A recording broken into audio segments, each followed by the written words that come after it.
Gabi na, pero abala pa rin si Clarice sa kusina. Inayos niya ang paboritong putahe ni Marcus, ang adobong puti na espesyal niyang niluto. Sa gilid ng mesa, naroon ang isang maliit na box na may pulang ribbon. Sa loob nun ay ang positibong pregnancy test. Pagod siya, pero ang excitement na ibahagi ang balita ang nagpapanatili sa kanya. Narinig niya ang pagparada ng sasakyan. Bumukas ang pinto at pumasok si Marcus. Maluwag ang kurbata at halatang iritado. "Marcus, salamat naman at nakauwi ka na. Mainit pa ang pagkain. Halika, sabayan mo na ako." Masayang bati ni Clarice. Lumapit siya para halikan ng asawa sa pisngi. Pero mabilis na umiwas si Marcus. "Hindi ako nagpunta rito para kumain, Clarice. Busog pa ako." Malamig na sabi ni Marcus habang nilalampasan siya at diretso sa sofa. Pero paborito mo to eh. Tsaka may mahalaga sana akong sasabihin tungkol sa atin." Huminto si Marcus pero hindi siya lumingon. Kung tungkol na naman yan sa pagbabakasyon o sa kulang na allowance, wag ngayon. Ang dami kong iniisip sa opisina. Wag mo nang dagdagan ng ingay sa loob ng bahay na to. Hindi tungkol sa pera to, Marcus. Tungkol to sa pamilya natin. 5 taon na tayong kasal, di ba? Di ba sabi mo noon, pangarap mong magkaanak? Marcus, buntis na ako. Sandaling tumahimik ang paligid.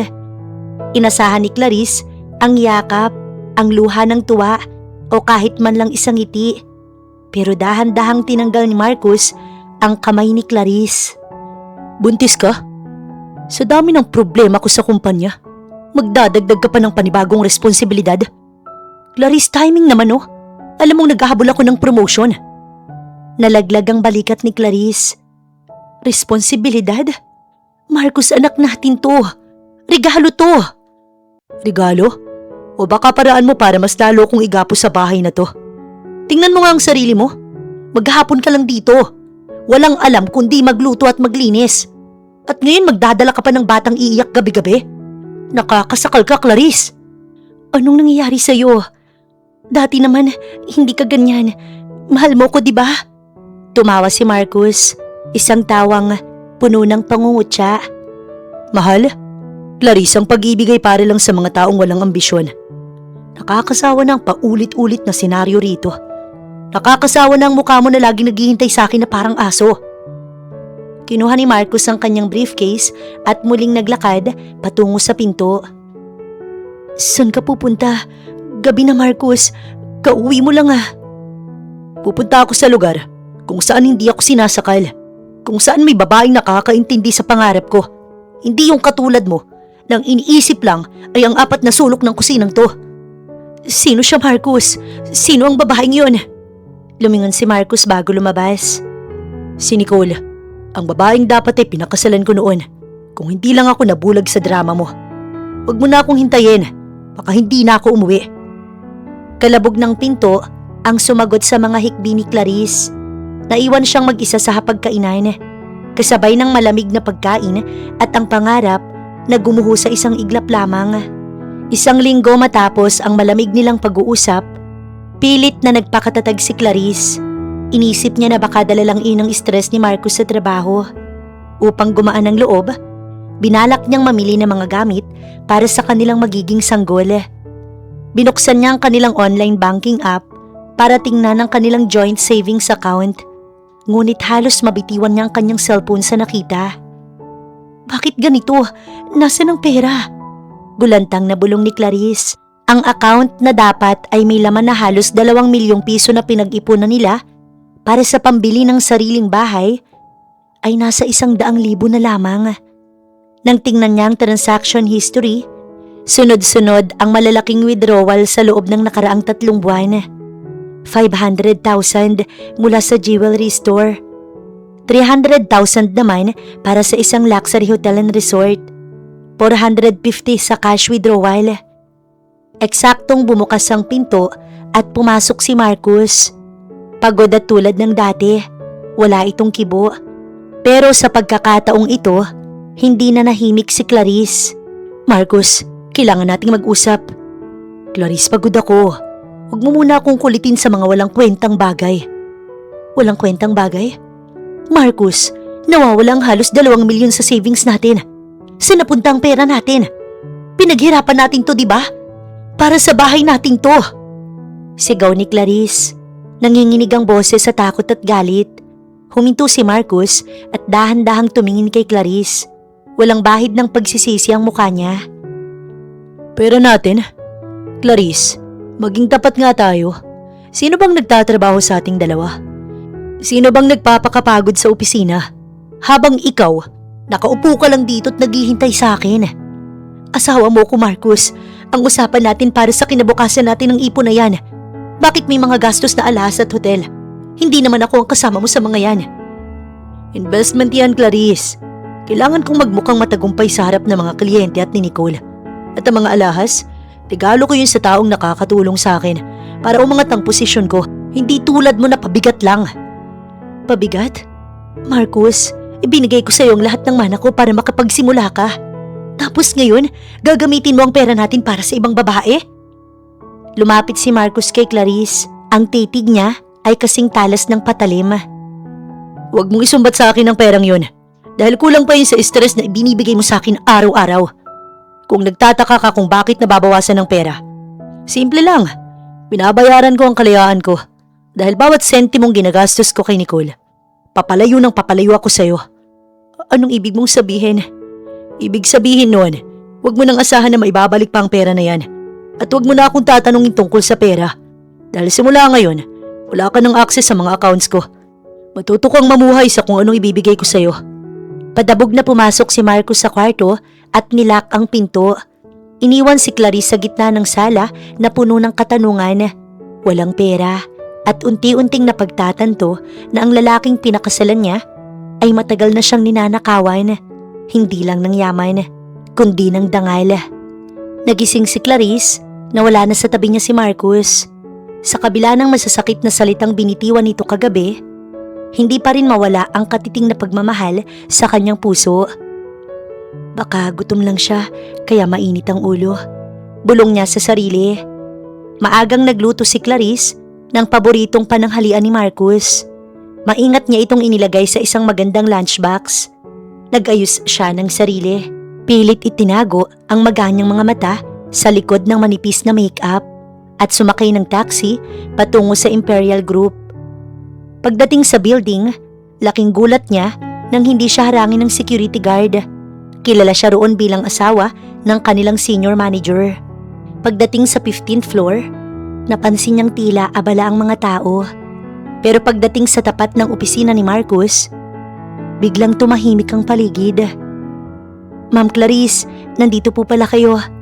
Bati ng sekretary ni Marcus na si Abby, na tila balisa at hindi makatingin ng diretso. May meeting po si Sir Marcus ngayon. Ayos lang, Abby. Iwan ko na lang tong lunch niya sa loob. Hindi kasi siya nag-almusal eh. Pero ma'am, hindi na nakinig si Clarice. Dahan-dahan niyang pinihit ang doorknob ng opisina ni Marcus. Pero bago pa man niya ito tuluyang mabuksan, narinig niya ang tawanan mula sa loob. Isang tawang pamilyar at mapang-asar. Babe, hindi ka ba natatakot na biglang sumulpot dito ang legal wife mo? Tanong ng isang boses babae, si Nicole. Si Clarice? Narinig niyang sagot ni Marcus. Kasunod, ang isang mapang-uyam na tawa. Huwag mong alalahanin yun. Masyadong tanga at martir ang babaeng yun. Siguradong nasa bahay lang yun ngayon. Naglilinis ng sahig o nagluluto ng pagkaing hindi ko naman kakainin. Napatigil si Clarice. Nanigas ang buong katawan niya. Ang lunchbox na hawak niya, unti-unting nanginginig sa kanyang mga kamay. Pero paano kung malaman niyang tungkol sa atin? Lalo na't hawak mo ang savings account niyo. Hayaan mo siya, wala naman siyang magagawa eh. Nakapangalan sa akin ang lahat ng assets bago pa siya makapagreklamo. At kapag nakuha ko ng posisyong gusto ko, itatapon ko na siya na parang basahan. Ikaw lang ang gusto ko makasama sa rurok, Nicole. Ikaw lang ang ka-level ko. Sa puntong yon, hindi na nakatiis si Clarice. Buong lakas niyang itinulak ang pinto. Tumambad sa kanya si Marcus na nakaupo sa kanyang swivel chair, habang si Nicole nakaupo sa kandungan nito. Ang kamay nakapalupot sa leeg ng kanyang asawa. ang kwintas na binili gamit ang kanilang savings. Suot-suot ni Nicole. Clarice? Gulat na napatayo si Marcus. Dahilan para muntik nang mahulog si Nicole. Ito ba ang meeting mo, Marcus? Mahinahon pero nanginginig na tanong ni Clarice. Inilapag niya ang lunchbox sa mesa. Nagdala nga pala ako ng pagkain. Baka kasi gutom ka na sa kakasalita ng kasinungalingan. Tumingin si Clarice kay Nicole. At ikaw?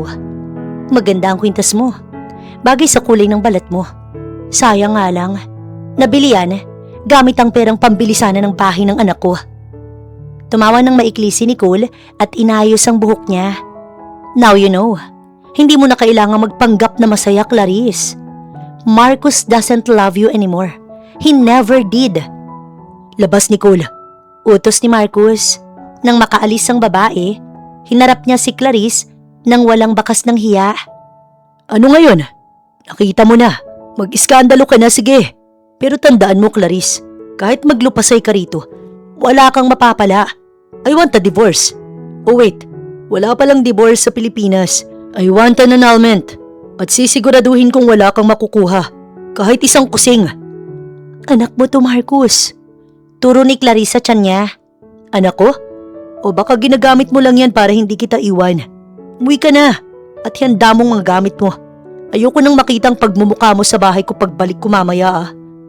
Humarap si Clarice sa salamin sa loob ng opisina ni Marcus. Tiningnan niya ang kanyang sarili. Ang babaeng winasak ng lalaking pinahalagahan niya. Dahan-dahan niyang kinuha ang lunchbox at isinaboy niyang laman nun sa mukha ni Marcus. Kainin mo yan, Marcus. Dahil yan ang huling pagkaing matitikman mo mula sa akin. Akala mo winasak mo ko? Hindi pa tayo tapos. Kukunin ko ang lahat ng sakin. Handa ka na ba? Lumabas si Clarice ng opisina nang nakataas ang noo. Kahit dinudurog ang kanyang puso. Matapos ang insidente sa opisina, hindi nagpadala sa emosyon si Clarice. Alam niyang kailangan niya ng konkretong ebidensya bago siya tuluyang palayasin ni Marcus. Sa loob ng 3 araw, nagpanggap siyang tikom ang bibig habang palihim na hinahanap ang Blue Ledger at USB drive kung saan tinatago ni Marcus ang mga illegal na transaksyon nito sa Imperial Group. Isang gabi, habang tulog ang lasing na si Marcus, matagumpay na nakuha ni Clarice ang mga dokumento. Alam niyang kailangan niya itong maipotocopy at dalhin sa isang safe na lugar. Kinaumagahan, dali-dali siyang lumabas ng subdivision. Nagmamadali siyang tumawid sa kalsada habang mahigpit na yakap ang envelope ng mga ebidensya. Dahil sa puyat, pagod at pag-iisip, hindi niya napansin ang isang mabilis na black luxury SUV na papalapit sa kanya. Sa sobrang gulat, natisod si Clarice at bumagsak sa simento. Nagkalat ang mga papel mula sa kanyang envelope. Ramdam niya ang hapdi sa kanyang tuhod at ang biglang paghilab ng kanyang tiyan. Miss, are you okay? Bumukas ang pinto ng sasakyan at lumabas ang isang lalaking tila galing sa cover ng isang business magazine. Matangkad, nakasuot ng charcoal gray suit at may mga matang puno ng otoridad pero bakas ang pag-aalala. Siya, si Alexander Montemayor. Ang mga papel ko. Mahinang sabi ni Clarice habang pilit na inaabot ang mga dokumento bago pa man ito liparin ng hangin. Agad na lumuhod si Alex para tulungan siyang pulutin ang mga ito. Natigilan ng lalaki nang mabasa niya ang ilang salita sa dokumento. Imperial Group Offshore Accounts. Sandali siyang tumingin kay Clarice bago mabilis na itinago ang mga papel pabalik sa envelope. You're bleeding. Seryosong sabi ni Alex habang nakatingin sa tuhod ni Clarice. Pero mas napako ang tingin niya sa namumutlang mukha ng babae. I need to take you to the hospital. Hindi na po. Kailangan ko na itong maisave. Importante ito. Pilit na tumatayo si Clarice pero muntik na siyang matumba kung hindi siya nasalo ni Alex sa bewang. I wasn't asking, miss. Matigas na sabi ni Alex. Binuhat niya si Clarice at isinakay sa loob ng kanyang sasakyan. Sa loob ng kotse, balot ng katahimikan ng paligid, maliban sa bango ng mamahaling leather at ang amoy ng sandalwood mula kay Alex. Bakit mo hawak ang mga dokumentong yan laban sa Imperial Group? Biglang tanong ni Alex habang nagmamaneho. Tumingin si Clarice sa kanya, puno ng pagdududa. Sino ka ba? At paano mo nalaman na laban niyan sa kanila? Isang tipid ng ngiti ang sumilay sa labi ni Alex. Let's just say, the enemy of my enemy is my friend. Marcus Santillan is a small fish trying to swim a big ocean. And you? You look like a woman who's about to drown. Asawa ko siya, pero siya rin ang pumatay sa pagkatao ko. Then, let's make sure he pays for it. Sagot ni Alex habang nakatingin ng diretso sa kalsada. I'm Alexander Montemayor, and I think we can help each other. Hindi alam ni Clarice kung bakit, pero sa gitna ng takot at sakit, nakaramdam siya ng kakaibang seguridad sa piling ng estrangherong ito.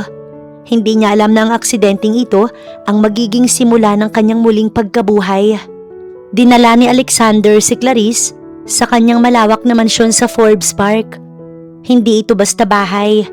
Doon, agad niyang ipinatawag ang kanyang personal na doktor upang masigurong walang pinsalang nangyari kay Clarice at sa maliit na buhay na dinadala nito. Habang nakahiga si Clarice sa malambot na kama sa guest suite, dahan-dahang pumasok si Alexander matapos ang eksaminasyon ng doktor.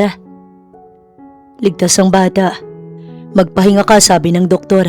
Masyado kang stress at pagod. Hindi yan mabuti para sa anak mo.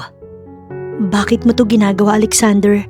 Alam nating dalawa na mortal mong kaaway ang asawa ko. Lumapit si Alexander at tumayo sa paanan ng kama. Marcus is a fool for letting go of a woman like you. Ginamit niya ang kumpanya ninyo para itago ang mga dumi niya. Ngayon, nandito ka sa bubong ko. Habang narito ka, walang makakaabala sa inyo ng anak mo. At kapag nalaman ni Marcus na ang asawa niya at ang magiging tagapagmana niya ay nasa pangangalaga ng pinakaayaw niyang tao, yun ang magiging simula ng kanyang tuluyang pagbagsak. Sa loob ng mansyon ni Alexander, nagsimulang makaramdam ng seguridad si Clarice na hindi niya naramdaman sa piling ni Marcus. Ngunit alam niyang hindi lang ito tungkol sa pagkupkop. Sa bawat pag-aalaga ni Alexander mula sa pagpili ng masustansyang pagkain hanggang sa pagtiyak na komportable siya, ay may namumuong mas malalim na koneksyon. Isang gabi, matapos ang ilang araw na matiwasay na pagpapahinga, hiniling ni Clarice na makausap si Alexander sa malawak na teres ng mansyon. Hawak ni Clarice ang isang tasa ng gatas habang si Alexander nakatanaw sa malayo, tila binabasa ang takbo ng gabi. Salamat sa lahat, Alexander, pero hindi ako pwedeng manatili lang dito na magtatago habang ang mga nanakit sa akin ay nagsasaya. Mahinahong simula ni Clarice, ngunit may apoy sa kanyang mga mata. Lumingon si Alexander, isang tipid na ngiti ang gumuhit sa kanyang labi. I was waiting for you to say that. So what's the plan, Clarice? Inilatag ni Clarice ang itim na folder na naglalaman ng mga sekreto ng kumpanya ni Marcus. Mga dokumentong siya mismo ang nag-ayos noong siya pa ang tumutulong sa asawa.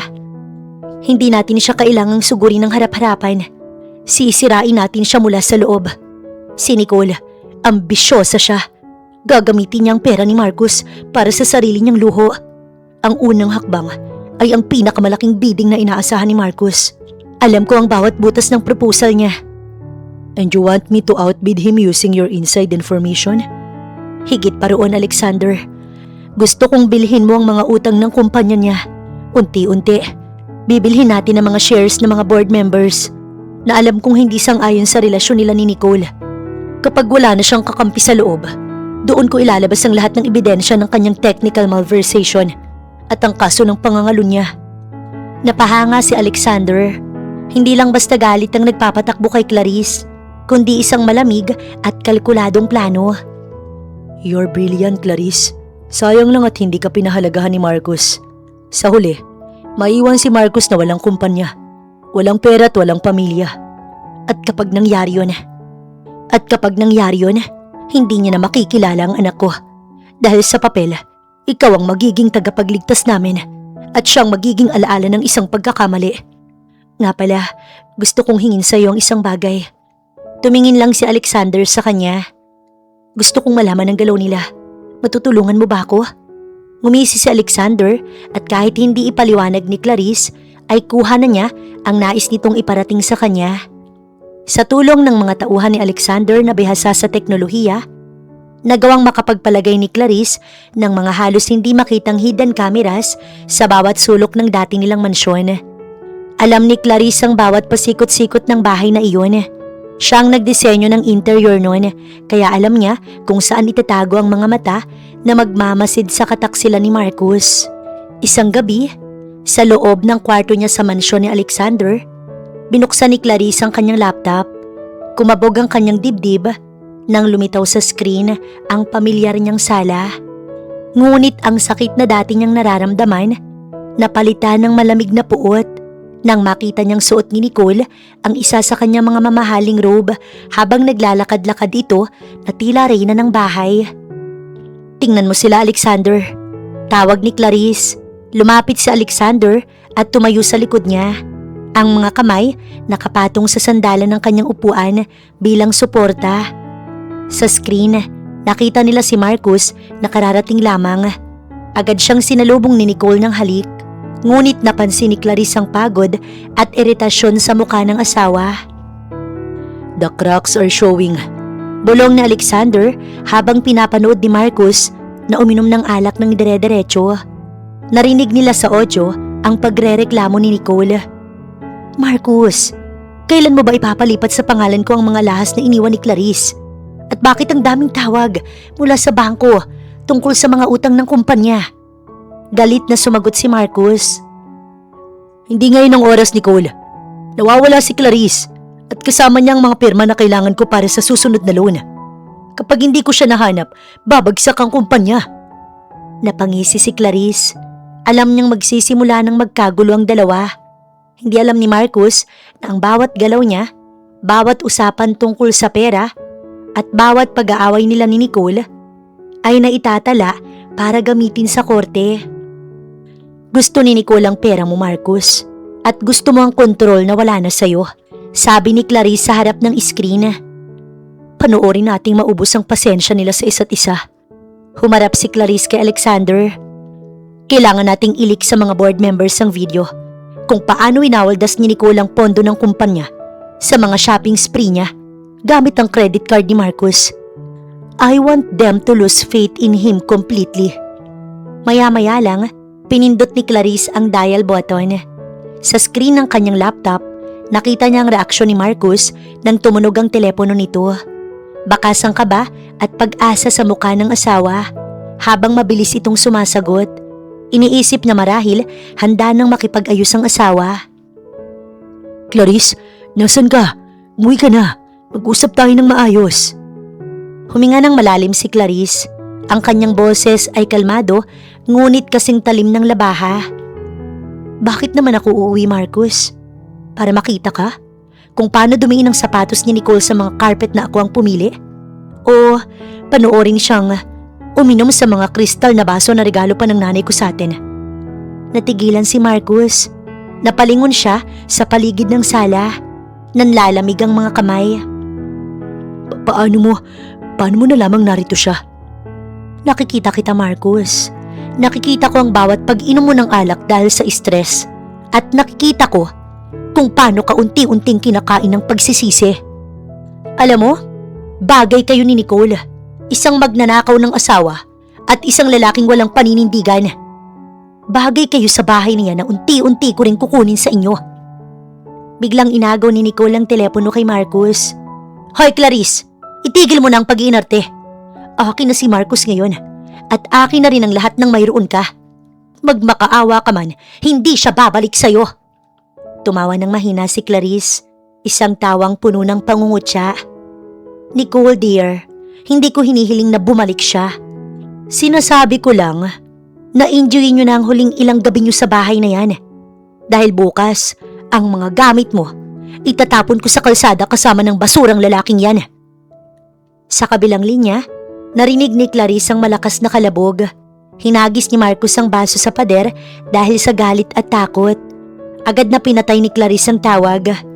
Lumingon siya kay Alexander na nakasandal sa hamban ng pinto. Nakangiti habang pinanonood ang tapang ng babaeng iniibig. You did great, Clarice. Ngayong gabi, hindi sila makakatulog sa takot. I want the legal papers served tomorrow morning, Alexander. Gusto kong malaman ni Marcus na ang batang dinadala ko, hinding-hindi magdadala ng apelyido niya. Dumating ang gabi nang inaabangang charity luxury auction kung saan nagtitipon ang pinakamayayaman at pinakamakapangyarihang tao sa bansa. Si Nicole na nakasuot ng isang labis na magarbo, ngunit tila kulang sa klase ng pulang gown, ay panayang kapit sa braso ni Marcus. Kampante siya dahil akala niya ay kontrolado pa rin nila ang sitwasyon. Sa gitna ng bulwagan, nakita ni Nicole ang isang pamilyar na figura. Nakasuot ito ng isang simpleng emerald green silk gown na hapit sa kanyang katawan. Lalong nagpatingkad sa kanyang kutis at sa bahagyang umbok ng kanyang tiyan. Napakaganda at mukhang napakasophisticada ni Clarice. Hindi pinalampas ni Nicole ang pagkakataon. Lumapit siya rito nang may mapanuring tingin. Clarice, anong ginagawa mo rito? Malakas na tanong ni Nicole na nakakuha ng atensyon ng ilang bisita. This is an exclusive event for the elite. Baka naligaw ka lang o baka naman naghahanap ka ng mapaglilimusan dahil balita ko wala ka nang matitirahan. Ngumisi si Nicole at tiningnan ng tiyan ni Clarice. At balita ko rin buntis ka. Kawawa naman ang bata. Lalaking walang ama at walang pera. Siguro mas mabuting umalis ka na bago ka pa mapahiya rito. Huminga ng malalim si Clarice at marahang uminom ng kanyang juice. Hindi man lang siya natinag. Nicole, ang pagsuot ng mamahaling gown, hindi nakakapagtago ng amoy ng pagiging basura. At para sa kaalaman mo, hindi ako rito naligaw. I am here as a board member of the foundation leading this auction. Ikaw, bilang ano? Bilang +1 ng isang lalaking malapit ng ideklarang bankrupt? Namutla si Nicole. Anong bankrupt? Marcus is the CEO. Eksaktong lumapit si Alexander Montemayor at humawak sa baywang ni Clarice. Isang protektadong kilos na nagpatahimik sa buong silid. Actually, Nicole, Marcus was the CEO. Kaninang hapon lang, nabili ko ng 51% ng shares ng kumpanya niya. At bilang bago niyang boss, pinapayuhan kitang huwag kausapin ng ganyan ng babaeng mahal ko. Singit na Alexander na may malamig na boses. Nanlaki ang mga mata ni Nicole habang ang mga tao sa paligid nagsimulang magbulungan at magtakpan ng bibig. Ang mga insultong binitiwan ni Nicole bumalik sa kanya ng 10 beses. By the way, that necklace, it's part of the items for auction tonight. Dahil kabilang yan sa mga ari-ari ang kinuha ng bangko kay Marcus. Security? Agad na lumapit ang mga security guard ng hotel. Ma'am, we need to escort you out. That jewelry is no longer authorized to be worn by unauthorized persons. Napahiya si Nicole sa harap ng lahat habang pilit na kinukuha ang kwintas sa leeg niya. Si Marcus naman nakayuko sa isang sulok, hindi makatingala sa sobrang kahihiyan. Pagkatapos ng nakakahiyang eksena ni Nicole, sinubukan ni Marcus na habulin si Clarice sa hallway ng hotel. Ngunit hinarang siya ng matikas na tindig ni Alexander.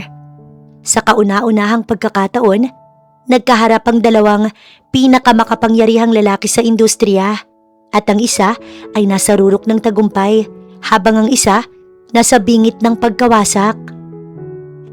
Alexander, lumayo ka rito. Asawa ko ang kinakausap mo.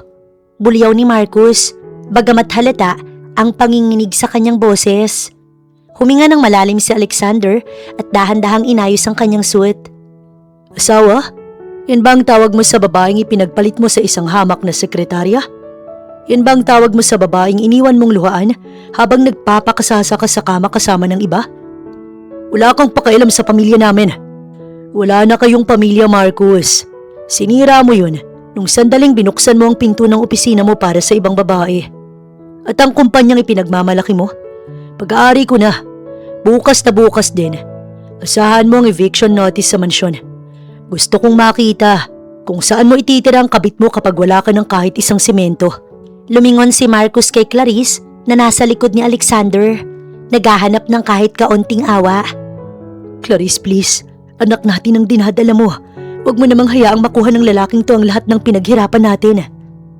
Lumabas si Clarice mula sa likod ni Alexander.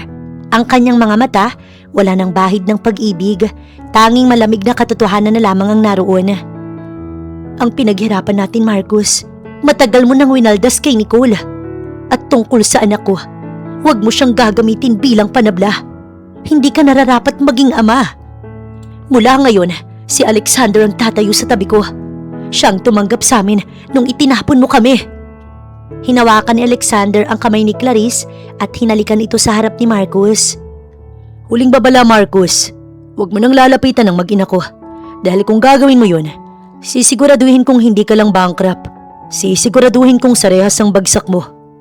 Eksakto sa tensyong namamayani sa pagitan ni na Alexander at Marcus, biglang nag-vibrate ang mga telepono ng halos lahat ng nasa hallway. Pati na ang malalaking screen sa paligid ng hotel na nagpapakita ng mga newsfeed. Ano to? Gulat na bulong ng mga taong nakapaligid. Isang serye ng mga dokumento at video ang nag-leak sa social media at sa mga balita sa negosyo. Ito ang The Fall of Marcus, isang koleksyon ng mga ebidensyang matagal nang inihahanda ni na Clarice at Alexander.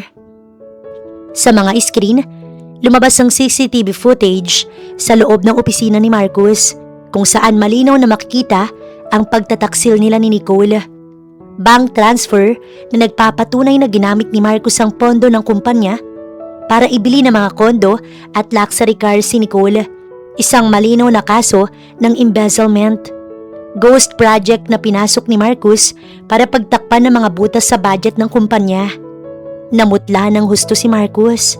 Ang kanyang mga kamay nagsimulang manginig habang binabasa ang mga headline. Business tycoon Marcus, huling-huli sa akto. Pagnanakaw sa sariling kumpanya at pakikipagrelasyon sa sekretarya. Bunyag. Hindi to totoo, Clarice. Itigil mo to. Sigaw ni Marcus, desperadong sinusubukang abutin ang dating asawa. Ngunit mabilis na tinapik ni Alexander ang kamay niya. Wala ka nang pwedeng hawakan o bawiin. Ang asawa at kumpanya na pinakainiingatan mo, malapit nang mapa sa akin. Pilit na tumawa si Marcus, isang tawang puno ng kaba. Nagpapatawa ka ba, Montemayor? Hindi mo basta-basta mabibili ang shares ko nang wala akong alam. Illegal yan! Dito na dahan-dahang humakbang si Clarice palapit sa asawa. Ang bawat tunog ng kanyang takong ay tila hatol ng kamatayan sa pandinig ni Marcus. Hindi mo ba binabasa ang mga pinapapirmahan mo sa akin, Marcus? Tanong ni Clarice. Ang boses ay kalmado ngunit may talim ng kidlat. Yung mga special power of attorney na inabot ko sa'yo noong nakaraang buwan habang abala ka sa pakikipaglandian kay Nicole sa telepono. Pinirmahan mo yun. Binigyan mo ko ng otoridad na ibenta ang shares mo sa oras na magkaroon ng crisis sa kumpanya. At sino pa bang mas magandang pagbentahan? Kundi ang taong kayang isalba ang kumpanya mula sa iyong kapabayaan. Napalingon si Marcus kay Nicole na nooy nanginginig ang pangasagalit at takot. Marcus, gawan mo ng paraan. Sabi mo sa akin ako ang magiging reyna ng kumpanyang to. Sigaw ni Nicole na hindi na alintana kung pinagmumulan sila ng iskandalo. Tumahimik ka, Nicole! Bulyaw ni Marcus.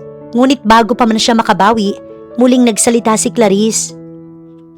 Reaction natin ang susunod na item. Anunsyo ni Clarice sa harap ng mga elite. Ipinakita sa malaking screen ang isang setup ng mga antigo at mamahaling relo. Ang mga relo na paboritong koleksyon ni Marcus. Ang mga relong to ay nakuha sa opisina ni Mr. Marcus bilang bahagi ng settlement ng mga utang niya. Sino ang gustong magbid? Dito na tuluyang nawalan ng kontrol si Marcus. Clarice, tama na. Pinapahiya mo na ako. Pinahiya? Pinahiya mo ang sarili mo nung dinala mo ang babaeng yun sa kama nating dalawa. Pinahiya mo ang sarili mo nung nagnakaw ka sa kumpanyang itinayo nating dalawa. Para lang tustusan ang luho ng isang babaeng hindi ka naman mahal, kundi ang pera mo lang. Sa sandaling yun, lumapit si Alexander at bumulong kay Marcus. Sapat na para marinig ng lahat. Marcus, tignan mo ang pintuan. Bumukas ang malaking pinto ng ballroom. Doon ay pumasok ang mga tauhan ng NBI at mga pulis. Ngunit bago sila tuluyang makalapit, nilaro muna ni Clarice ang huling alas. Wait, officers. Nicole, bago ka umalis, may regalo ko sa'yo. Isang sabpina. Dahil ang isang kondo na tinitirhan mo ngayon, nakapangalan yan sa kumpanya. At dahil kumpanya na ito ni Alexander, wala ka ng karapatang manatili doon. Nagsimulang magkagulo. Sinubukang tumakas ni Marcus sa gilid ng ballroom, ngunit agad siyang naharang ng mga bodyguards ni Alexander. Ang mga flash ng kamera mula sa mga press na kanina pa pala nakaabang, walang tigil sa pagkuha ng litrato ng power couple na sina Alexander at Clarice, habang ang magkasintahang taksil, kinakaladkad palabas. Bago tuluyang mailabas si Marcus, lumingon siya kay Clarice. Bakit, Clarice? Bakit kailangan mong gawin to sa ama ng anak mo? Hinawakan ni Clarice ang kanyang tiyan. Tumingin kay Alexander na siyang tunay na nag-alaga sa kanya at sumagot. Dahil ang anak ko, hindi kailangan ng isang amang magnanakaw at manluloko. Kailangan niya ng hustisya. Akmang magpupumiglas pa si Marcus para takbuhin si Clarice, ngunit bago siya makalapit, hinarang na siya ng mga pulis na kanina pa pala naghihintay sa labas ng hotel. Mr. Marcus, you are under arrest for technical malversation, embezzlement, and concubinage. Sumama ka sa amin ng mapayapa. Lumingon si Clarice kay Marcus. Ang muka ay walang bakas ng pagsisisi. Sinabi ko na sa iyo, Marcus, ang bawat kasalanan may kabayaran. Ngayong gabi, hindi lang ang kumpanya mo ang nawala, kundi ang dangal mo. Sa gilid, nakita rin nilang dinampot ng mga pulis si Nicole bilang accomplice sa pagnanakaw ng pondo. Ang sigaw ni Nicole ng pagmamakaawa, tila musika sa pandinig ni Clarice. Nang maramdaman ni Nicole ang malamig na bakal ng posa sa kanyang mga pulso, doon lamang tuluyang bumagsak ang kanyang mundo. Ang matapang at mapang-insultong mukha niya kanina, napalitan ng itsura ng isang basang sisiw na hindi malaman ang gagawin. Teka lang, sandali, hindi niyo ako pwedeng arestuhin. Sigaw ni Nicole habang pilit na kumakawala sa hawak ng mga pulis. Ang kanyang boses umaalingaw-ngaw sa tahimik na ballroom, puno ng desperasyon. Lumingon siya kay Clarice at sa harap ng lahat ng mga ilit na bisita, lumuhod si Nicole sa sahig. Ang kanyang pulang gown nakakalat sa sahig at ang kanyang make-up nagsimula ng humulas dahil sa tumutulong mga luha. Clarice, maawa ka. Parang awa mo na. Wala akong alam sa mga pagnanakaw ni Marcus. Inutusan niya lang ako. Siyang nagplano ng lahat. Sumusunod lang ako sa kanya dahil natatakot ako. Isang malamig na tingin lang ang isinagot ni Clarice.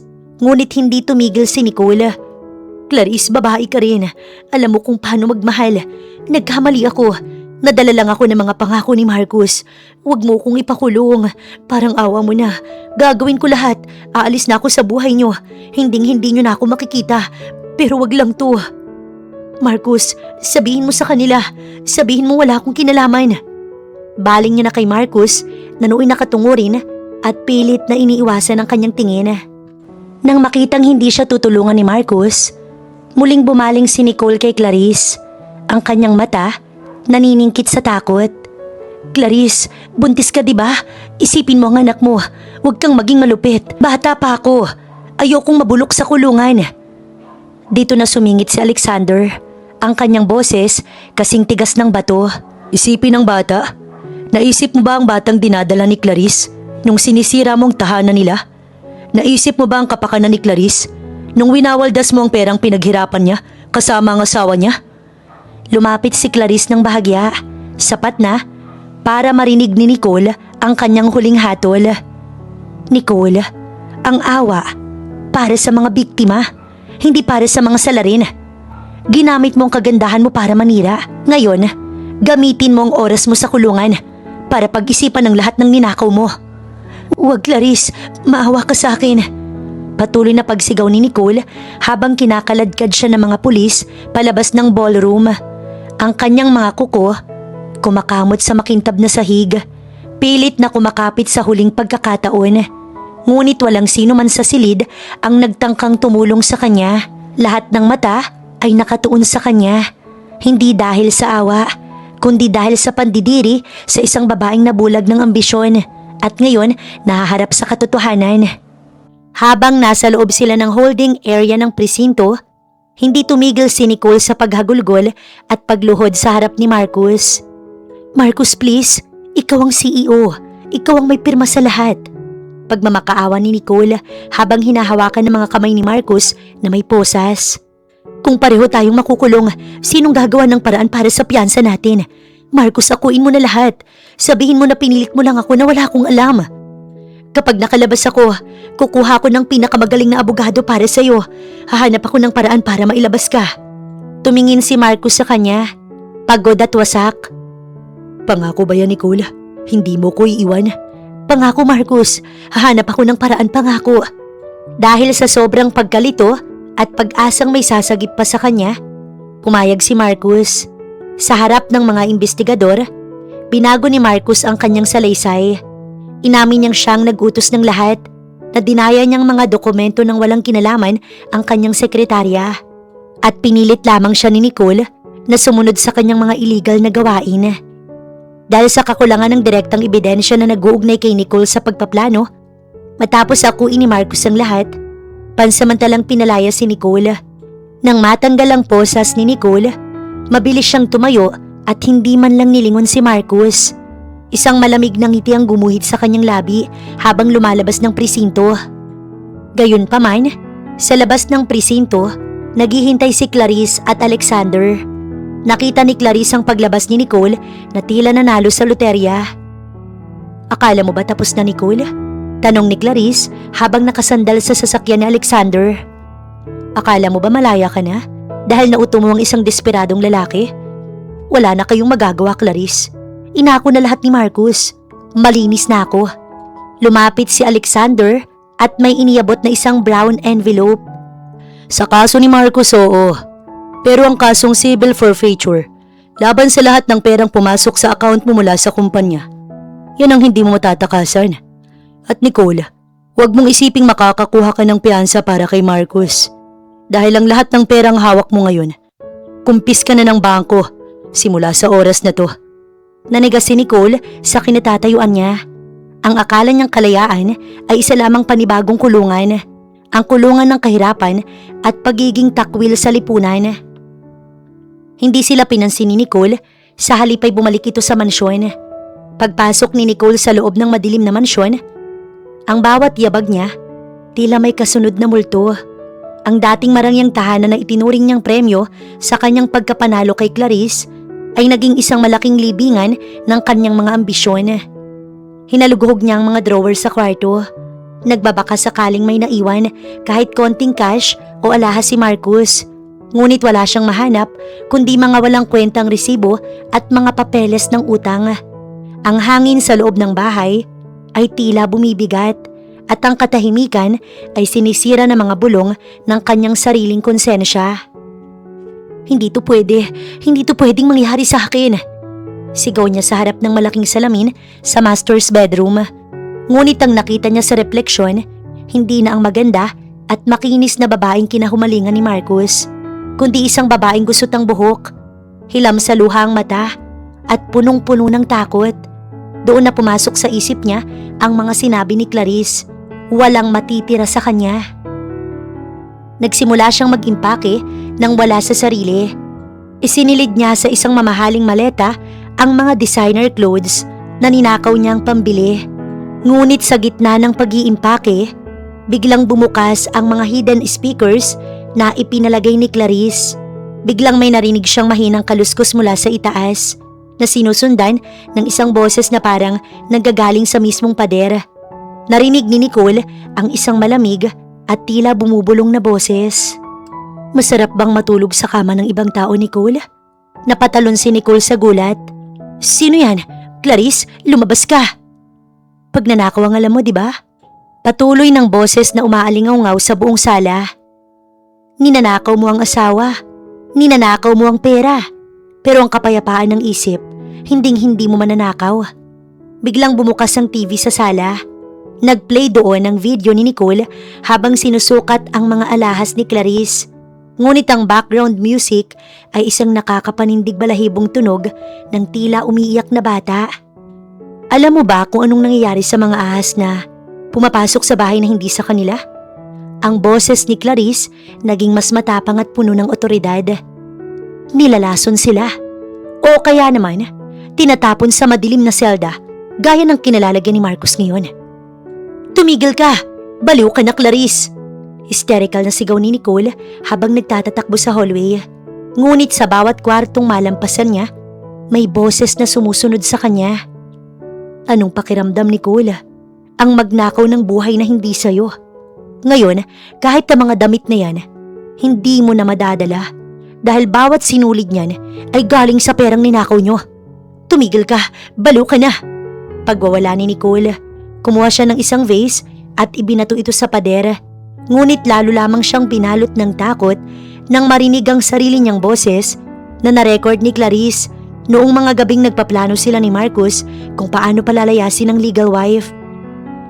Narinig niya ang sarili niyang boses sa speaker. Marcos, itapon mo na lahat ng gamit ni Clarice. Ayoko nang makakita ng kahit anong bakas niya rito. Napaupo si Nicole sa sahig at nagtakip ng tenga. Ang bawat salita ay tila sampal sa kanya. Napagtanto niya na habang inakala niya siyang nanalo, si Clarice ay matagal nang nagmamasid. Naghihintay lang ng tamang oras para sunugin ang mundong itinayo niya sa kasinungalingan. Sa gitna ng kanyang pagka-hysterical, may narinig siyang malakas na katok sa pinto. Buksan mo ang pintuan ng main gate, Nicole. Utos ng boses. Dahil sa labas, naghihintay ng mga tauhan ng bangko at ang mga pulis para kunin ang huling bagay na ninakaw mo. Wala ka nang matitirhan. Ngayong gabi, mararanasan mong mawalan ng lahat, gaya ng ginawa mo sa akin. Nanginig ang buong katawan ni Nicole nang biglang bumukas ng kusa ang malaking pinto ng mansyon. Sa labas, nakaparada ang isang itim na sasakyan. Bumaba ang bintana nito at nakita niya si Clarice, katabi si Alexander na malamig na nakatingin sa kanya. Layas, bago ko pa ipakaladkad ang katawan mo sa mga pulis. Walang dalang kahit ano na nagtatatakbong lumabas si Nicole ng mansyon sa gitna ng ulan. Takot na takot at tuluyan ng nawalan ng bait. Inabukasan, sumikat ang araw na tila naguhugas sa lahat ng dumi ng nakaraan. Dumating si Clarice sa mansyon kasama si Alexander at ang isang grupo ng mga profesional na tagalinis at movers. Hindi siya pumasok bilang biktima, kundi bilang ang tunay na may-ari na nagbabalik upang bawiin ang kanyang teritoryo. Itapon niyo ang lahat ng to. Utos ni Clarice habang nakaturo sa mga gamit ni Nicole na nagkalat sa master's bedroom. Ang mga damit, ang mga sapatos, kahit ang mga pabangong ginamit niya. Ayokong may matirang kahit isang hibla ng buhok o amoy ng babaeng iyon sa bahay na to. Pinanood ni Alexander si Clarice mula sa hamban ng pinto. Nakita niyang determinasyon sa mga mata nito. Lumapit siya at marahang ipinatong ang kamay sa balikat nito. You don't have to do this alone, Clarice. We can just sell this place and find a new one. A fresh start for you and the baby. Umiling si Clarice at hinawakan ng kamay ni Alexander. Hindi, Alexander. Ang mansyong to, pinaghirapan ko rin. Dito ko bubuuin ang bagong alaala ng anak ko. Pero sa pagkakataong to, wala nang bahid ng kasinungalingan. Gusto kong makita kung paano mawawala ang lahat ng bakas ni na Marcos at Nicole bago ko ito tuluyang baguhin. Isa-isang inilabas ng mga movers ang mga kagamitan. Ang kama na naging saksi ng kataksilan ni Marcos ay binuwag at ipinatapon sa labas. Ang mga painting na pinili ni Nicole ay pinalitan ni Clarice ng mga bago at mas maliwanag na sining. Habang nililinis ang sala, ay may nakitang tagalinis sa ilalim ng sofa. Isang maliit na picture frame ni na Marcos at Nicole. Inabot ito kay Clarice. Tiningnan niya ito ng saglit. Walang galit, puro pait na may halong paglaya. Dahan-dahan niyang binitiwan ng frame sa sahig hanggang sa mabasag ang salamin. Sunugin niyo ang lahat ng basurang yan sa labas. Nang malinis ang buong bahay at mapalitan ang lahat ng gamit, huminga ng malalim si Clarice. Amoy sariwang pintura at bulaklak na ang buong paligid. Lumingon siya kay Alexander at ngumiti, isang tunay na ngiti na matagal nang hindi nasisilayan sa kanyang mga labi. Handa na ang nursery, bulong ni Alexander habang nakatingin sa kwartong inilaan nila para sa sanggol. And I promise, Clarice, walang sino mang makakapasok dito para saktan kayong muli. Habang nabulok si Marcos sa loob ng masikip at mainit na selda, ang tanging nagpapanatili sa kanya sa katinuan ay ang pangako ni Nicole. Sa bawat pagbukas ng bakal na pinto, umaasa siya ngang pangalan niyang tatawagin para sa piyansa. Ngunit lumipas ang mga araw, linggo at buwan, walang Nicole na dumating. Ang hindi alam ni Marcus, ang takot ni Nicole ang tuluyang pumatay sa kung ano man ang mayroon sila. Matapos ang huling paghaharap nila kay Clarice, ay nilamon si Nicole ng matinding trauma. Sa tuwing may nakikita siyang itim na sasakyan o lalaking nakasuit, iniisip niyang tauhan ni Alexander na darating para ipakulong siya. Dahil sa takot na mahuli muli at sa katotohanang wala na siyang pera dahil sa civil forfeiture na isinampa ni Clarice, naging miserable ang buhay ni Nicole. Lumipat si Nicole sa isang liblib at maruming boarding house sa probinsya, malayo sa karangyaan ng Maynila. Ang dating babaeng hindi lumalabas ng walang makeup at designer bag ay naging isang taong hindi makatingin ng diretso sa mga tao. Nagtatrabaho siya sa isang maliit na karinderya bilang tagahugas ng plato, kung saan ang kanyang mga kamay na dati puro alahas, naging magaspang at sugatan. Dahil sa mga hidden speakers at pananakot noon ni Clarice, nagkaroon si Nicole ng auditory hallucinations. Sa bawat kaluskos ng pinto o huni ng hangin, naririnig niya ang boses ni Clarice na bumubulong ng walang matitira sa'yo. Nagkaroon siya ng matinding insomnia at palaging balisa. Tila isang kriminal na naghihintay ng hatol na hindi dumarating. Wala siyang balak bumalik para kay Marcus. Sa isip ni Nicole, si Marcus ay malas sa kanyang buhay. Ninakaw niya ang huling ilang libo na naitago ni Marcus bago siya tumakas. Ngunit mabilis din itong naubos sa pagtatago. Ni hindi niya magawang manood ng balita. Tila natatakot siyang makita ang mukha ni Clarice na matagumpay na, habang siya nabubuhay na parang daga. Samantala, sa loob ng kulungan, ang matinding pagsisisi ni Marcus ay naging depresyon. Nang mabalitaan niya mula sa kanyang public attorney na tuluyan nang naglaho si Nicole at walang iniwang kahit anong tulong para sa kanya, doon siya tuluyang gumuho. Ang huling alaala niya kay Nicole ay hindi ang pag-ibig nito, kundi ang pagtataksil. Isang eksaktong refleksyon ng ginawa niya kay Clarice. Sa loob ng 6 na buwan, ang bawat araw ni Marcus sa loob ng kulungan tila isang dekada. Ang dating makinis niyang balat ay namutla, ang kanyang pangangatawan ay nangayayat at ang kanyang mga mata nawala na ng kislap. Tanggap niya na doon na siya mabubulok dahil wala man lang dumadalaw sa kanya. Hanggang sa isang hapon, Marcus, may attorney na dadalaw sa'yo. Dalhin niyo siya sa visiting area. utos ng gwardya. Napabalikwas si Marcus. Ang tanging pumasok sa isip niya ay si Nicole. Bumalik siya. Sinunod niya ang pangako niya. Anya sa sarili. Dali-dali siyang nag-ayos. Kahit paano'y sinubukang hagurin ang magulo niyang buhok. Pagpasok sa silid, nakita niya ang isang lalaking may seryosong muka. Nakasuot ng mamahaling barong at may hawak na makapal na folder. Ngunit hindi ito ang abogado na kanyang inaasahan. Sino ka? Nasaan si Nicole? Naupo ang abogado at itinulak ang isang dokumento sa harap niya.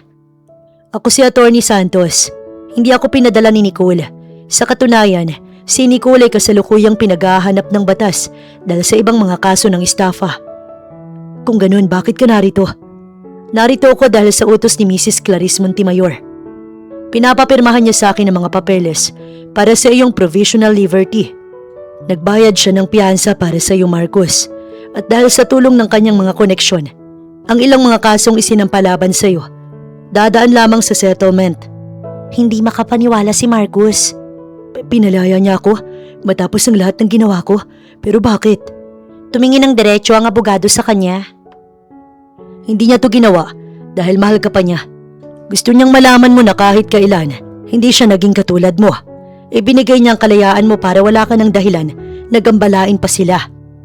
Iniabot ng abogado ang huling papel. Pero may kondisyon. Pipirmahan mo ang isang lifetime restraining order. Hindi ka lalapit sa loob ng 5 kilometro kay Clarice, sa kanyang asawang si Alexander at sa kanilang anak. Kapag lumabag ka, babalik ka sa seldang ito ng walang hanggan. Nanginginig na pinirmahan ni Marcus ang papel. Ang paglayang ito ay hindi matamis. Ito ay ang pinakamasakit na sampal sa kanya. Pinalaya siya ng babaeng sinira niya, hindi bilang asawa. kundi bilang isang taong may mas mataas na moralidad at dignidad. Paglabas ni Marcus sa gate ng presinto, ang liwanag ng araw ay tila nakakasilaw. Malaya na siya, ngunit wala siyang kahit na ano. Walang pera, walang bahay, at wala ng pamilyang babalikan pa. Sa kabilang dako ng lungsod, alam niyang masayang nagdiriwang sina Clarice at Alexander. Habang siya, mag-isa nga harap sa mundong tinalikuran na siya.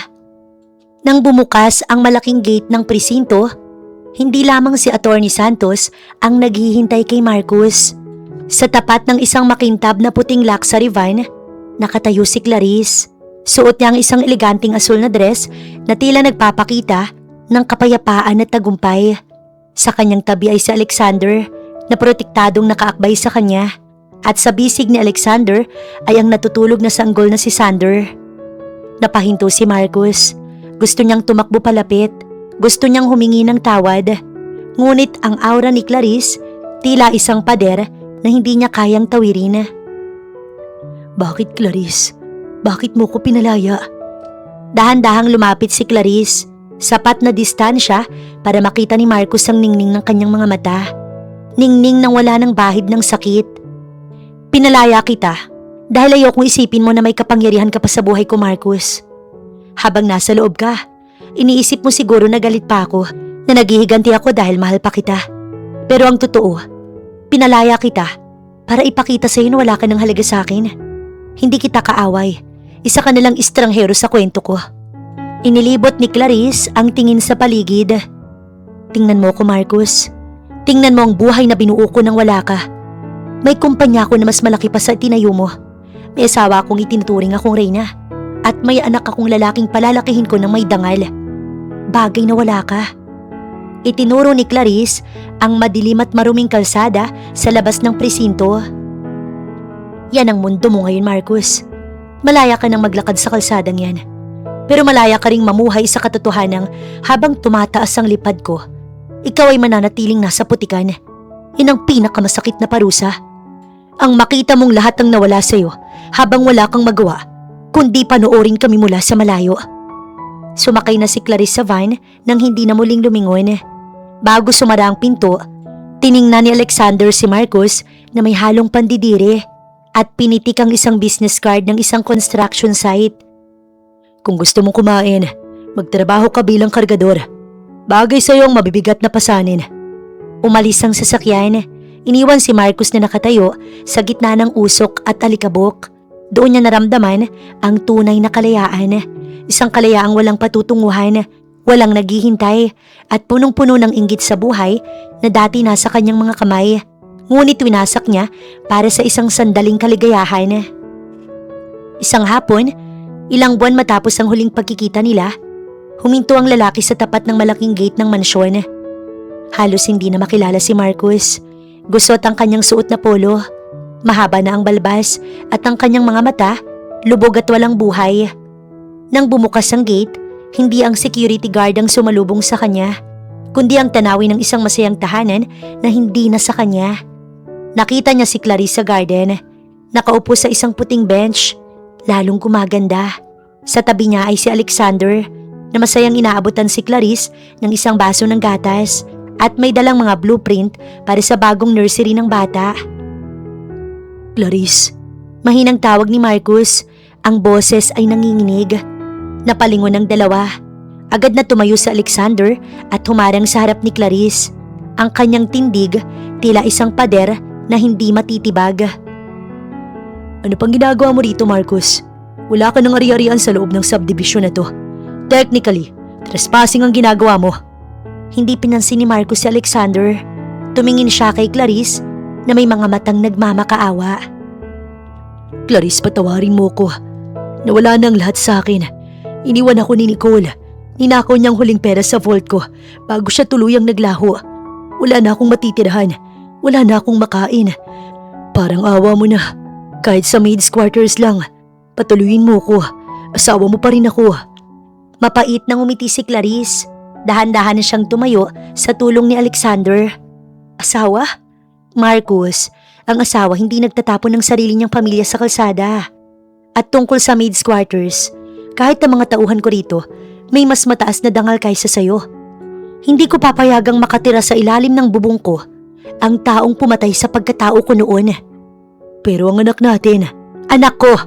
Pagtatama ni Clarice, dahil noong kailangan namin ng ama, nandun ka sa piling ng iba. Si Alexander ang laging nandyan. Siya ang gumastos para sa check-up ko. Siyang nag-alaga sa akin sa bawat gabing hindi ako makatulog. Sa papel at sa puso ng batang to, si Alexander ang ama. Inilabas ni Alexander ang kanyang wallet at kumuha ng ilang piraso ng 500 piso. Inuhulog niya ito sa paanan ni Marcus. Ito pang gastos mo para sa isang gabi sa murang hotel. Pagkatapos niyan, huwag mo na kaming gambalain. Dahil sa susunod na makita kita sa paligid ng pamilya ko, sisiguraduhin kong babalik ka sa kulungan. At sa pagkakataong yun, wala nang piyansang makakapaglabas sa'yo. Yumuko si Marcus. Pinulot ang pera sa semento habang tumutulo ang kanyang mga luha. Sa bawat sentimong dinampot niya, lalong tumitindi ang hapdi ng katotohanang pinagpalit niya ang isang rina para sa isang ahas na kalaunan. Tumuklaw din sa kanya. Lumingon si Clarice at Alexander pabalik sa loob ng mansyon. Iniwan ng isang lalaking wasak, gutom at mag-isa sa gitna ng kalsada. Ang bawat hakbang ni Marcus palayo sa mansyon, tila paglalakad sa ibabaw ng mga bubong. Ang mga perang inihagis ni Alexander ay nasa palad niya, isang malinaw na simbolo na kanyang kinahantungan mula sa pagiging bilyonaryo. Ngayon ay isa na siyang pulubi sa sarili niyang buhay. Umupo si Marcus sa gilid ng kalsada, malayo sa gate ng subdivision. Doon ay tuluyan siyang humagulgol, hindi dahil sa nawalan ng yaman, kundi dahil sa matinding pagsisisi na ngayon sumasakal sa kanya. Sa tuwing ipipikit niya ang kanyang mga mata, ang nakikita niya hindi ang mukha ni Nicole, kundi ang mukha ni Clarice noong mga panahong masaya pa sila. Ang mga panahong sapat na sa kanya ang isang ngiti nito at isang platong lutong bahay. Napakagago ko, bulong niya sa sarili habang sinasabunutan ng buhok niya. Naalala niya kung paano niya binaliwala ang mga mensahe ni Clarice noon dahil mas inuna niya ang luho ni Nicole. Naalala niya kung paano niya tinawanan ang pagiging boring daw ni Clarice bilang asawa. Hindi niya napagtanto na ang katahimikang iyon ang nagbibigay sa kanya ng katatagan. Ngayong wala na ang lahat, napagtanto ni Marcus na si Nicole ay isang anino lang na nawawala kapag dumidilim ang paligid, habang si Clarice ang liwanag na kusang pinatay niya. Ang matinding pagguho ng kanyang pagkatao ay naging ganap nang makita niya sa kanyang cellphone na may basag na screen at low battery ang isang lumang video ni Clarice. Sa video, masaya itong nagluluto at tumatawa habang sinasabing, "Marcus, kahit anong mangyari, hindi kita iiwan." Napahiga si Marcus sa malamig na semento. Ang pangakong iyon ni Clarice, tinupad nito sa loob ng 10 taon. Ngunit siya mismo ang bumasag sa kasunduan. Ang sakit ay hindi lang pisikal na gutom. Ito ay ang katotohanan sa huling hininga niya. Walang iiyak para sa kanya. Ang anak na dapat ay magdadala ng kanyang pangalan ay tatawaging Montemayor at siya ay mananatiling isang multo ng nakaraan. Isang babala sa lahat ng lalaking hindi marunong magpahalaga sa tunay na nagmamahal. Habang bumubuhos ang ulan, nanatiling nakahiga si Marcus, yakap ang kanyang sarili, habang ang alaala ng masayang pamilya, unti-unting nilalamon ng dilim ng gabi. Matapos tuluyang makalimot si Clarice sa kanyang nakaraan, napagdesisyonan niya ang isang bagay. Hindi niya palubusang gusto si Alexander, pero alam niyang balang araw, maibibigay niya din naman yun. At ang araw na ito, hindi lamang pagdiriwang para sa isang binyag, para sa munting tagapagmana ni na Clarice at Alexander, kundi isa ring sorpresang double celebration. Ang buong katedral na puno ng libu-libong puting rosas at orkidya. Unang ginanap ang binyag ng sanggol na pinangalan ng Sander Montemayor. Ang sanggol ay balot ng isang napakagandang baptismal gown na gawa sa mamahaling lace, isang simbolo ng bagong pag-asa at malinis na simula. Habang binibinyagan ng bata, kitang-kita ang pagiging maprotekta ni Alexander, na tila ba ang sanggol na iyon ang pinakamahalagang kayamanan sa kanyang buong imperyo. Matapos ang binyag, ang lahat ay inakalang tutuloy na sa reception. Ngunit biglang nagbago ang tugtog sa loob ng simbahan. Bumukas ang malaking pinto ng katedral at doon lumitaw si Clarice. Hindi na siya ang babaeng luhaan na nakita sa opisina noon. Siya na ngayon ay isang reyna sa kanyang puting gown na puno ng mga kristal. Sa bawat hakbang niya sa altar, kasunod ang mga abay, ramdam ng lahat ang kanyang tagumpay. Sa harap ng Diyos at ng mga tao, ipinapangako kong ikaw at ang anak natin ang magiging sentro ng bansa ko. Ibibigay ko sa inyo ang lahat ng hindi na ibigay ng nakaraan nyo. Ang nanginginig sa emosyong panata ni Alexander habang sinusuotan ng singsing si Clarice. Matapos ang kasal, ang reception ginanap sa pinakamahal na hotel sa bansa. Doon, itinaas ni Alexander ang kanyang baso para sa isang toast. Para sa aking asawa, ang tunay na may-ari ng aking puso, at para sa aming anak. Ngayong gabi, ipagdiriwang natin ang pamilyang binuo ng tunay na pag-ibig at katapatan. Habang masaya ang lahat, sa labas ng hotel, sa gilid ng madilim na kalsada, isang lalaking marungis ang nakasilip sa malayo. Nakita ni Marcus ang mga fireworks na pinalipad sa langit para sa kasal ni Clarice at Alexander. Doon niya tuluyang naramdaman ang huling saksak sa kanyang puso. Ang babaeng binaliwala niya ay reyna na ngayon ng kanyang mortal na kaaway at ang anak na dapat ay sa kanya ay masayang kinakalong ng ibang lalaki. Sa huling pagkakataon, pumatak ang luha ni Marcus bago siya tuluyang lumakad palayo sa liwanag, baon ng habang buhay na pagsisisi. Samantala sa loob ng hotel, masayang isinasayaw ni Alexander si Clarice, ang legal wife na hindi lang nakabangon, kundi tuluyan ng nagtagumpay sa laro ng buhay at pag-ibig. Lumipas ang 10 taon, isang dambuhalang billboard sa gitna ng EDSA ang nagniningning. Naroon ang mukha ni Clarice, na kilala na ngayon bilang isa sa pinakamaimpluwensyang babae sa larangan ng negosyo sa Asia. Sa tabi niya ay si Alexander, na nananatiling matikas at tapat sa kanyang asawa.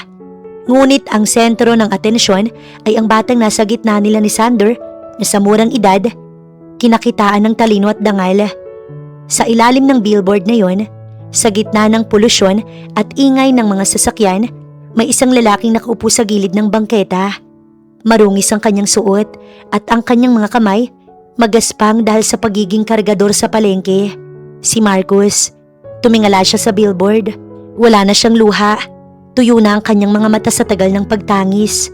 Nakita niya kung paano naging mas masaya at mas matagumpay ang naging buhay ni Clarice mula nang mawala siya. Ang anak na dapat ay sa kanya ay mukhang napakabuting bata sa piling ni Alexander. Sa kabilang bahagi naman ng balita, sa isang lumang diaryong pinupulot ni Marcus, nabasa niyang isang maikling sulat. Isang babaeng nagngangalang Nicole ang nahuli sa isang serye ng pagnanakaw sa probinsya at ngayon muling nakapiit, walang pamilya at tuluyan ang nawala ng bait. Napayuko si Marcus. Ito na ang huling pahina ng kanyang kwento. Ang katotohanang ang taong sinaktan niya ay lumipad ng mataas habang ang taong pinili niya bumagsak din kasama niya. Tumayo si Marcus at binuhat ang mabigat niyang dalang sako. Naglakad palayo sa liwanag ng billboard habang ang anino niya unti-unting naglalaho sa dilim ng kalsada. Isang paalala na sa bandang huli, ang katapatan, ang tunay na kayamanan at ang kataksilan ay may habang buhay na kabayaran. Samantala, sa 10 taon naman na lumipas ni Clarice, ang sugat ng nakaraan naging mga pilat na lamang na nagsisilbing dekorasyon sa katatagan nila ni Alexander. Sa loob ng kanilang marangyang tahanan, hindi na maririnig ang mga bulong ng pag-aalinlangan, kundi ang masayang tawanan ng isang pamilyang binuo mula sa abo ng pagkakanulo. Si Clarissa hindi na ang babaeng nanginginig ang boses habang humaharap sa katotohanan sa isang opisina. Nakatayo siya sa harap ng malawak na bintana ng kanyang sariling kumpanya. Tinitingnan ng lungsod na tila nasa ilalim ng kanyang mga palad. Ang bawat desisyon niya sa negosyo, puno ng talino at puso. Dahilan upang kilalanin siyang Iron Lady with a Soul.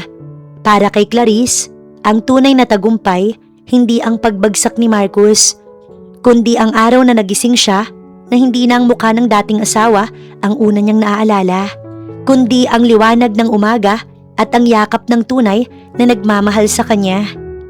Sa kabilang banda, si Alexander ay nanatiling matikas. Isang pader na hindi matitibag ng anumang bagyo. Ang kanyang pag-ibig kay Clarice ay hindi kumupas, bagkus ito ay lalong lumalim. Pinagmamasdan niya ang kanyang asawa mula sa malayo na may paghanga na tila ito ang pinakamahalagang sining sa kanyang koleksyon. Para kay Alexander, ang kanyang pinakamalaking tagumpay ay hindi ang paglaki ng kanyang imperyo, kundi ang makitang mahimbing na natutulog si Clarice sa gabi nang walang takot na bukas ay siya iiwan. Si Sander naman ay lumalaking refleksyon ng dalawa. Taglay niya ang talas ng isip ni Clarice at ang otoridad ni Alexander. Sa bawat kilos ng bata, kitang-kita na siya ay pinalaki sa isang tahanang puno ng respeto at katotohanan. Hindi siya tinuruan ng puot laban sa kanyang biological father dahil para sa kanila, ang isang taong walang halaga hindi na dapat pang pag-aksayahan ng damdamin. Habang naghahanda ang pamilya para sa isang engranding charity gala, pansamantalang huminto ang sasakyan ni Clarice at Alexander sa isang stoplight sa tapat ng isang lumang gusali. Sa gilid ng kalsada, isang matangkad na lalaki na marungis ang suot ang nakayuko habang nagbubuhat ng mabibigat na kargamento. Panandali ang nagtama ang paningin ni Alexander at ng lalaking sa salamin ng sasakyan. Ngunit walang emosyong rumihistro sa mukha ni Alexander. Hindi na ipinaalam ni Alexander kay Clarice ang nakita. Sa kanya, ang lalaking iyon ay bahagi na lamang ng isang madilim na kabanata na matagal na nilang tinapos. Nang muling umandar ang sasakyan, hinawakan ni Alexander ang kamay ni Clarice at ito ay hinalikan. "Handa ka na ba, Mrs. Montemayor?" "Higit pa sa handa, Alexander," sagot ni Clarice habang nakatingin sa kanilang anak na masayang nagbabasa sa tabi nila. Ang kanilang mundo ay nanatiling nagniningning, malayo sa dilim na kinalalagyan ng mga taong hindi marunong magpahalaga sa tunay na pag-ibig. Ang kwento ni Clarice ay hindi na kwento ng isang biktima, kundi kwento ng isang reynang nahanap ang kanyang tunay na hari at nagtayo ng sariling kaharian.